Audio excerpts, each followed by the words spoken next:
Selamat sore. Kelompok kami ingin menyampaikan sebuah proposal proyek untuk iklan yang dapat diharapkan membantu promosi prodi di Cafe UPN Veteran Jawa Timur. Proposal kami berjudul Into the Mind of a Designer sebagai media promosi program studi desain komunikasi visual UPN Veteran Jawa Timur.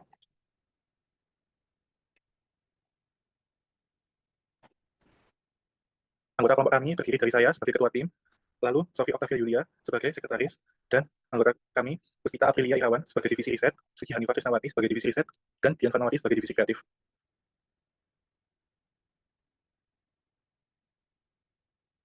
Di sini saya akan menyampaikan untuk latar belakang dari proposal kami, yaitu program studi desain komunikasi visual UPN Veteran Jawa Timur saat ini menghadapi tantangan berupa animo pendaftaran calon mahasiswa baru yang masih berada di bawah harapan. Hal ini diindikasi pada 2024, daya tampung prodi desain komunikasi visual UPN Jawa Timur sebanyak 177 orang dari 983 peminat, menurut informasi dari Kaleidoskop DKV 2024. Lonjakan peminatan pada 2023 dipicu kebijakan SNBP atau SNBT lintas jurusan. Informasi tersebut diambil melalui Kemendikbudristek 2023, serta promosi internal dari alumni. Tanpa strategi berkelanjutan, kuota prodi beresiko tidak terpenuhi secara konsisten ke depannya. Lalu selanjutnya ada analisis penyebab masalah. Di sini ada 4 analisis penyebab masalah. 1, yaitu kurangnya exposure, minimnya informasi tentang keberadaan DKV UPN VJT. 2, persaingan, banyaknya program studi yang serupa di perguruan tinggi lainnya. 3, ada kesenjangan informasi, yaitu calon mahasiswa belum mendapatkan secara jelas prospek karir yang bisa didapat. 4, ada platform komunikasi, belum ada tren yang menjangkau kalangan non-desainer untuk tertarik kepada prodi DKV. Lalu ada usulan pemecahan masalah dan implementasi. Strategi promosi menggunakan video pendek berdurasi 15-30 detik dinilai paling efektif untuk menarik perhatian Gen Z. Sesuai hasil berbagai studi pemasaran digital terkini, distribusi konten melalui platform utama yaitu ada YouTube Short dan Instagram Reels dengan penjadwalan berdasarkan waktu interaksi tertinggi dari Gen Z. Nah, tujuan dari proyek ini yaitu untuk meningkatkan visibilitas prodi DKV UPN Veteran Jawa Timur sebanyak 30% di kalangan calon mahasiswa SMA atau SMK dalam 6 bulan ke depan. Dan minat lulusan SMA atau SMK mempertimbangkan DKV UPN Veteran Jawa Timur sebagai kampus impian mereka, terukur lewat peningkatan impressions dan engagement di Instagram Reels dan YouTube Short. Yang kedua, kita ingin memperkuat citra kredibilitas prodi sebagai program studi desain unggulan dengan minimal 5 testimoni alumni terbit di media sosial dan website resmi setelah PSA diriliskan. Selanjutnya, menyediakan informasi komprehensif kurikulum, fasilitas keunggulan prospek karir dengan rata-rata watch time kurang lebih 30 detik untuk video PSA. Selanjutnya, itu mempengaruhi peningkatan minat pendaftaran sebesar 20% per tahunnya pada SNBT selanjutnya, melalui visualisasi proses kreatif mahasiswa dan day in the life storytelling. Dan yang terakhir yaitu, kita bertujuan mengkonversi minimal 5% viewers menjadi leads, klik link pendaftaran atau isi form, diukur lewat Google Analytics dan Insight Platform. Oke, selanjutnya di sini saya akan memaparkan soal manfaat. Oke, yang pertama ada peningkatan kuantitas dan kualitas mahasiswa baru tentunya. Targetnya 20% kenaikan pendaftar sesuai dengan kualifikasi pengembangan prodi. Dana kampus dialokasikan sesuai KPIs, mendukung akreditasi dan kerjasama industri. Lalu yang ketiga ada informasi akurat dan kredibel. Dalam mahasiswa memahami detail program, mengurangi drop off di tahap seleksi juga. Lalu yang keempat ada akses testimoni inspiratif. Minimal 5 cerita sukses alumni terbukti meningkatkan trust di sosial. Lalu terakhir ada pengembangan talenta kreatif, menjawab industri, shortage of skill design.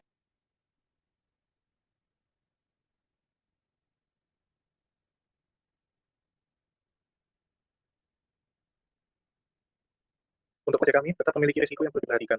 Risiko pertama adalah ketidaksesuaian pesan.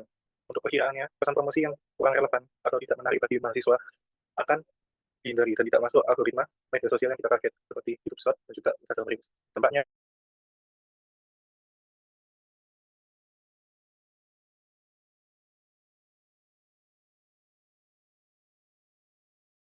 belum peluncuran. Prioritas ini tuh cukup tinggi karena jika tidak melakukan hal seperti ini, progres berikutnya akan gagal. Berikutnya adalah kualitas produksi di bawah standar. Perkiraan video atau media promosi yang kita buat terlihat amatir, tidak mencerminkan profesionalisme prodi DKV yang seharusnya diharapkan sangat wow, jadi dapat menarik minat mahasiswa lebih mudah. Lalu dampak yang terjadi kalau misalnya video tersebut terkesan amatir, masih bersangkutan dengan hal yang sebelumnya, dan dengan tambahan merusak citra prodi dan menurunkan kepercayaan calon pendaftar. Untuk mitigasi hal ini, rekrut tim DOP atau editor harus berpengalaman dan disediakan anggaran dan peralatan yang memadai dan juga menjaga quality review checklist supaya hasil tetap bagus dan prioritas ini cukup tinggi. Lalu berikutnya risiko ketiga adalah pemilihan platform yang salah. Ini cukup menengah atau hampir tinggi karena diperkirakan mempublikasikan di kanal yang kurang digunakan seperti Facebook atau laman lainnya akan mengganggu traffic atau viewers yang seharusnya menjadi target kita. Dampaknya adalah jangkauan minimal ke ROI iklan bakalan rendah. Mitigasi yang dapat dilakukan adalah analisis data demografi platform yang digunakan oleh warga lokal, lalu disediakan anggaran dan peralatan yang memadai untuk menjaga quality control. Lalu risiko berikutnya, yang keempat adalah ekspektasi versus realitas. Diperkirakan adalah konten menggambarkan fasilitas atau kurikulum yang tidak sesuai kenyataan kampus. Itu sangat tidak dianjurkan karena sesuai riset yang telah kita lakukan, bahwa mahasiswa atau warga digital lebih memilih untuk menonton konten yang menunjukkan kejujuran dan kebenaran isi konten. Dampaknya adalah calon mahasiswa bakal kecewa dan membuat reputasi jangka buruk untuk kampus dan juga prodi. Mitigasi yang dapat dilakukan adalah verifikasi fakta dengan tim akademik, gunakan testimoni dan footage langsung dari lapangan, serta disclaimer jika ada yang bakalan tidak cocok, dan prioritas ini masuk menengah. Untuk resiko terakhir adalah ketidakjelasan diferensiasi. Perkiraan USP prodi DKV UPN Veteran Jawa Timur tidak tersampaikan, sehingga sulit bersaing dengan prodi lain. Dampaknya adalah media promosi lemah membuat calon mahasiswa tidak minat atau memiliki alasan untuk memilih prodi DKV UPN. Mitigasi yang dapat kita lakukan adalah identifikasi 3 atau 5 selling point yang unik, seperti lab cetak 3D, kelengkapan fasilitas komputer kita, dan kurikulum kolaboratif. Lalu ditunjukkan dalam media pemasaran PSA tersebut. Prioritas ini termasuk cukup tinggi, karena tanpa ini semua progres kita akan termasuk disebut gagal.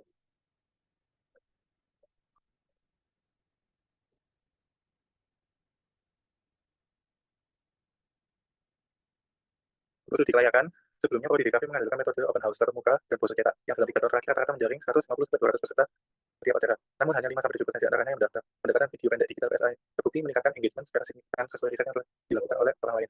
Kampanye serupa di kampus lain mencatat CTR 4-6% dan impresi sekitar hampir 300.000 hanya dalam 2 minggu update sesuai sumber MLS Media Incorporation pada tahun publikasi 2024. Oleh karena itu, transisi PSI digital berpotensi meningkatkan jangkauan 3-5 kali dibandingkan metode offline sebelumnya.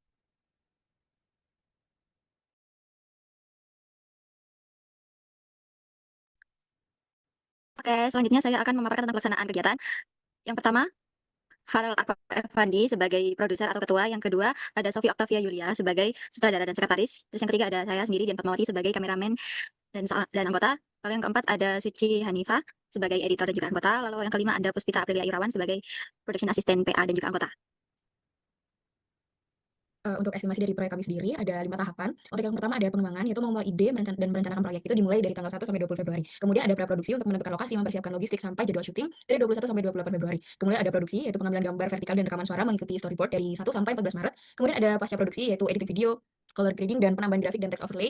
Kemudian juga ada internal review dari tanggal 15 sampai 31 Maret. Kemudian yang terakhir ada distribusi, yaitu publikasi video di YouTube Short, Instagram Reels, dan TikTok. Kemudian monitoring untuk metrik awal, itu dari tanggal 1 sampai 14 April. Kemudian untuk biaya tahap proyek sendiri, yang pada saat pertama ada gaji tim proyek, itu hanya dilakukan di praproduksi, produksi, dan juga pasca produksi sebanyak 500.000. Kemudian untuk meeting hanya diperlukan di pengembangan sebanyak 100.000. Kemudian di survei lokasi hanya diperlukan pada saat praproduksi sebesar 150.000. Kemudian ada biaya penyewaan kamera yang hanya digunakan saat produksi sebesar 600.000. Kemudian ada biaya penyewaan reflektor pada produksi sebesar 100.000. Kemudian untuk biaya internet ada di pengembangan sebesar 200.000 dan distribusi sebesar 200.000. Kemudian untuk biaya bensin sendiri hanya digunakan pada praproduksi dan produksi sebesar 150.000 dan 100.000. Untuk total keseluruhannya adalah 3.100.000. Kemudian ada ide dan konsep. Di sini kita mengidekan yaitu video pendek berbentuk public service announcement atau PSA berdurasi maksimal 30 detik dipilih sebagai media promosi untuk memperkenalkan prodi DKV UPN Veteran Jawa Timur. Lalu di sini ada tahapan brainstorming. Di sini ada 6 tahapan brainstorming. Yang pertama ada pilih gaya visual, lalu kedua susun alur cerita storyboard, lalu diskusi teknikal, lalu validasi konsep, lalu pemahaman tujuan, riset audiens, membuat pesona karakter, dan terakhir ada mind mapping ide visual. Nah, storyboardnya yaitu durasi 30 detik, gaya visual dinamis, tipografi ekspresif, komunikasi visual UPN Veteran Jawa Timur. Kami belajar berkreasi dan berkarya dengan fasilitas seperti laboratorium komputer grafis, video DKV, studio fotografi, serta lab cetak dan rekam. Setiap mahasiswa diberi ruang untuk mengeksplorasi kreativitas secara langsung, tak hanya teori tapi juga praktis nyata dalam dunia desain. Nah, dari proyek ini kami membagi setiap anggota, yaitu yang pertama studi kelayakan proyek oleh Farel Arko, pelaksana kegiatan yaitu Dian Fatmawati, estimasi proyek yaitu Puspita Aprilia Irawan, ide dan konsep Sofi Octavia Yulia Fatika, dan pembagian kriteria serta penutup oleh Suci Hanifa saya sendiri. Dari proyek ini, kriteria keberhasilan yang bisa kita jadi patokan yaitu pertama kesesuaian pesan dengan tujuan promosi, kreativitas dan originalitas konsep, kualitas produksi audiovisual, keterlibatan emosional audiens, daya tarik untuk target audiens, maksudnya relevansi dan segmentasi, dan yang terakhir yaitu jangkauan dan distribusi yang efektif. Nah, PSA ini bertujuan memperkenalkan prodi DKV UPN Veteran Jawa Timur secara kreatif, informatif, dan inspiratif, menggambarkan proses berpikir seorang desainer. Video ini menonjolkan identitas dan nilai DKV UPN Veteran Jawa Timur. Dengan pendekatan visual yang menarik, PSA ini menjadi strategi komunikasi efektif untuk